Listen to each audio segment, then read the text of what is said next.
Yang kelima, malam Al-Qadar itu disebut sebagai malam as-salam. Salamun hiya hatta matla'il fajr.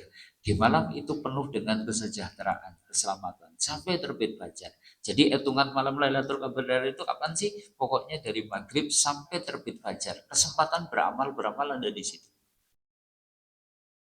Makanya jangan sedih kalau ternyata nanti malam kebablasan ngantuk sare sakit bangunnya jam telu. Manfaatkan tuh jam 3 sampai terbit fajar, manfaatkan untuk mendekatkan diri kepada Allah. Jangan patah semangat. Syukur ya tadi kita bisa menghidupkan malam. Malam yang penuh kesejahteraan atau keselamatan itu maksudnya gimana? Di antara ulama ada yang berpendapat karena malam itu setan tidak bisa berbuat apa-apa. Malam itu malam di mana setan tidak bisa berbuat jelek, mengganggu dan lain-lain. Ini menurut Mujahid. Tapi juga ada yang berpendapat malam Al-Qadar itu berarti di malam itu banyak orang yang Allah selamatkan dari hukuman dengan neraka. Oh, orang itu besok bebas dari api neraka. Ini bebas dari api neraka. Ada orang yang dipilih sama Allah. Setiap hari sebenarnya ada orang-orang yang dibebaskan dari api neraka, tapi lebih banyak lagi di malam Al-Qadar. Maka manfaatkan kesempatan itu untuk beramal supaya kita dipilih tuh. Setidaknya kita akan mendapatkan jaminan besok masuk surga dengan selamat. Karena tidak semua orang tuh masuk surga dengan selamat. Ada yang ternyata masuk surga dengan dicabik-cabik dulu, dibakar dulu di neraka, mampir dulu di neraka. Tapi kita kepengennya enggak, kita masuk surga dengan selamat. Beramallah di malam Al-Qadar, malam asal, malam bersama. Ini yang kelima. Yang keenam, malam Al-Qadar itu malam pencatatan takdir tahunan. Jadi takdir itu kan ada yang sifatnya global, kita belum diciptakan. Yang pertama kali diciptakan terlebih dahulu oleh Allah itu pena. Apa yang pertama kali diciptakan Allah? Pena. Kenapa pena? Pena itu yang buat nulis itu. Kolam itu pena untuk nulis. Yang pertama kali diciptakan itu, dalam hadisnya kan itu. Begitu diciptakan pena, Allah dawuh, "Uktub, catat." Pena tanya, "Ya Rob, apa yang harus kami catat ya Rob?" Catatlah apa-apa yang akan terjadi sampai hari kiamat. Sudah dicatat apa yang akan terjadi, skenario-nya sampai hari kiamat itu sudah dicatat. Rinciannya ditentukan di malam Al-Qadar. Kata Imam An-Nawawi gitu. Disebut Lailatul Qadar karena memang ada kaitannya dengan takdir.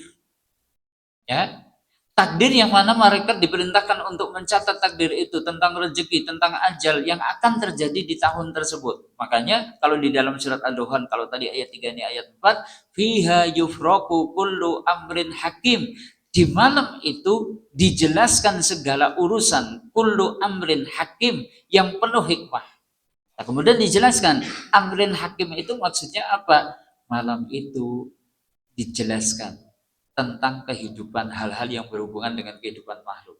Siapa yang tahun ini meninggal, siapa yang tahun ini lahir, siapa yang tahun ini dimuliakan, siapa yang tahun ini dihinakan, sinten sing tahun ini beja, sinten sing tahun ini celaka, sinten yang sing tahun ini kok rezekine omber, siapa yang sempit, siapa yang karirnya menanjak, siapa yang karirnya jatuh, siapa yang kekuasaannya itu kemudian bangkit, siapa yang kekuasaannya jatuh.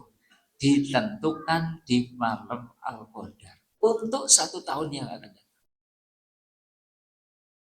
Dari sini coba direnungkan. Andai malam itu adalah malam ditentukannya nasib kita, mestinya apa yang kita lakukan? Coba, mestinya nih, apa yang kita lakukan? Misalnya nanti malam adalah malam penentuan takdir kita 1 tahun yang akan datang. Mestinya nanti malam kita melakukan apa? Apa? Kayaknya kita harus mendekatkan diri kita kepada Allah. Mendekatkan diri. Yang namanya mendekatkan diri itu dengan berbagai cara. Yang penting pokoknya bisa mendekat kepada Allah. Karena dengan dekat kepada Allah kita berharap tuh Allah menetapkan takdir kita untuk 1 tahun yang akan datang penuh dengan kemudahan, penuh dengan rahmat, penuh dengan ampunan, sehingga ujung dari tahun-tahun yang akan kita lalui ke depan itu adalah kebaikan. Ditinggal sare, ditinggal HP nando, ditinggal makan lelean, tapi lelean yang gak ada manfaatnya. Ya Allah, rugi banget.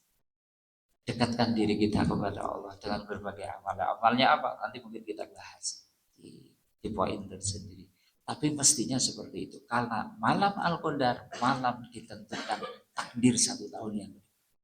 Ini yang keenam. Yang ketujuh, malam Al-Qadar adalah malam penghapusan dosa. Insya Allah. Sering kami sampaikan, dosa itu membawa dampak buruk nih, bagi pelakunya di dunia maupun di akhirat. Dosa menyempitkan rezeki, dosa memunculkan petaka pada badan, dosa menjatuhkan wibawa, kemuliaan seseorang. Orang mulia jadi hina gara-gara dosa. Dosa itu mengeraskan hati, dosa itu menutup akal, dosa itu membuat urusan-urusan kita itu jadi rumit. Terus ada nggak sarana yang dengannya bisa menjadi penghapus dosa? Ada, banyak. Salah satunya itu adalah Lailatul Qadar, beribadah di malam Al-Qadar.